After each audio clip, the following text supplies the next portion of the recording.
Hello guys, welcome back to my YouTube channel. So আজি আপোনালোকক কেইটামান এইটো ভিডিওত কথা কম, ভিডিওটো শেষলৈকে চাব। যেহেতু আপোনালোকে বহুতে কৈ আছে যে ABUBৰ নতুনকে ভ্যাকেন্সি কেতিয়া আহিব। যেহেতু এইবাৰৰ ভৰ্তিটো কমপ্লিট হোৱাৰ পিছতে আমাৰ ভৰ্তি অহা কথা আছে, কেতিয়া আহিব গোটেইখিনি এইটো ভিডিওত আলোচনা কৰি ভিডিওটো শেষলৈকে চাব। আৰু যদিহে চেনেলত নতুনবাৰ ভিজিট কৰিছে প্লিজ সাবস্ক্ৰাইব কৰিব আৰু যদি ফেসবুকত চাই আছে পেজটো ফলো কৰি ল'ব। ঠিক আছে, সো বলক বেছি দেৰি নকৰি আমি ভিডিওটো আৰম্ভ কৰোঁ।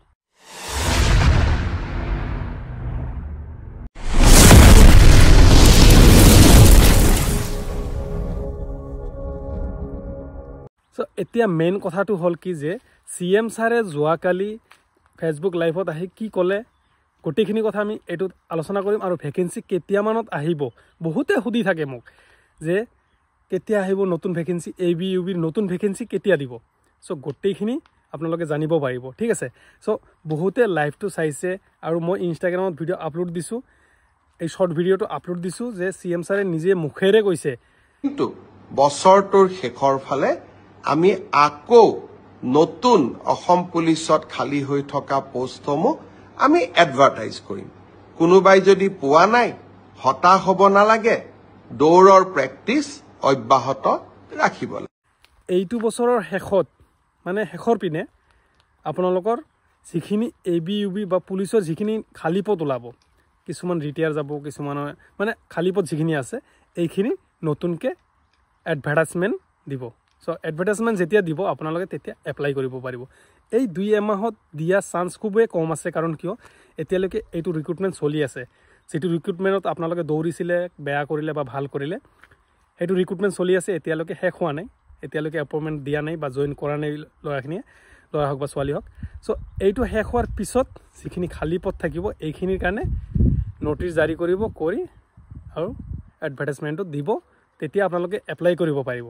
সো ভাবি লওক, এতিয়া এইটো ভিডিঅ'ৰ জৰিয়তে এইটোৱে ক'ব বিচাৰোঁ যে এতিয়া আপোনালোকে যদি ৰানিং কৰা এৰি দিছে বা ষ্টাডি কৰা এৰি দিছে, যে ফেইল কৰিলোঁ, ৰানিং নকৰোঁ, এতিয়া যেতিয়া এডভাৰটাইজমেণ্ট দিব তেতিয়া কৰিম, এইটো আপোনালোকৰ ভুল ধাৰণা। কাৰণ কিয় এতিয়া চাওক, বয়স মানুহৰ ৰখি নাথাকে, সময় ৰখি নাথাকে। ঠিক আছে, সো তাৰ কাৰণে এতিয়াৰ পৰা যদি আপোনালোকে ৰানিং কৰি থাকে, ষ্টাডি কৰি থাকে, সো আপোনালোকে ভাল এটা মাৰ্ক লৈ আহিব পাৰিব। কাৰণ চোৱা, এইবাৰ যোৱাবাৰ যিখিনি কম্পিটিশ্যন হৈ গ'ল, যিখিনি ভেকেঞ্চি আছিল তাৰ বিপৰীতে যিমান কম্পিটিশ্যন হৈছে, বহুত হাই, চবৰে মুখত শুনিছোঁ হাই কাট অফ গৈছে, হাই কাট অফ গৈছে।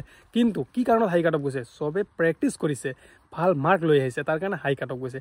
সো আপোনালোকক এতিয়াৰ পৰা ভালকৈ প্ৰেক্টিচ কৰক, ভালকৈ ষ্টাডি কৰক, যাতে এইবাৰৰ নিচিনা যিখিনি ভেকেঞ্চি নতুনকৈ আহিব তাতে নহয়।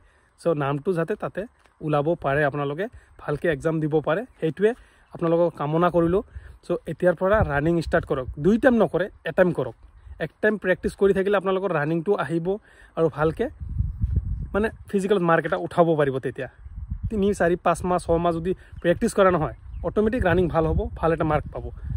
সো ঠিক আছে, আপোনালোকে ৰানিং কৰি থাকিব আৰু লগতে কিতাপ চিতাপ লৈ আহি পঢ়িব। ঠিক আছে, আৰু যদি চেণ্টাৰত জইন কৰিম বুলি ভাবিছে কোচিং চেণ্টাৰত, তেতিয়াহ'লে মোৰ নিজৰ চেণ্টাৰ আছে হাউলিত, বৰপেটা হাউলিত। সো আপোনালোকে জইন কৰিব পাৰে। তাতে অগ্নিবীৰৰ, গ্ৰুপ ডিৰ আৰু আছাম পুলিচৰ ক্লাছ চলি আছে। এইবাৰ গোটেইখিনি 35+ পাইছে ৰিটাৰ্ণত আমাৰ চেণ্টাৰৰ পৰা। সো আপোনালোকেও যাব পাৰে, আপোনালোকৰ কোৰ্চ যিখিনি আছে কমপ্লিট কৰি দিয়া হ'ব, খুব এটা কম এমাউণ্টত, ইমানো এমাউণ্ট বেছি নহয়, খুব এটা মিনিমাম এমাউণ্টত। ঠিক আছে, কম, একদম কম, সেইটো যিটো নাকি আপোনালোকে 2 দিন ক'ৰবাত ফুৰিব গ'লে বা পাৰ্টি কৰিলে খতম। সো তাৰ কাৰণে কৈছোঁ আপোনালোকে ভালকৈ ষ্টাডি কৰক, ভালকৈ প্ৰেক্টিচ কৰক, সেইটোৱে কামনা কৰিলোঁ। আৰু নতুন ভেকেঞ্চি ৱেইট কৰক। ঠিক আছে, আৰু এইবাৰ ৰিটেনত কোনে কিমান মাৰ্ক পাইছে কমেণ্টত জনাব, এইটো আশা থাকিল। ঠিক আছে, বাই বাই, টাটা, নেক্সট ভিডিঅ'ত আকৌ আহিম।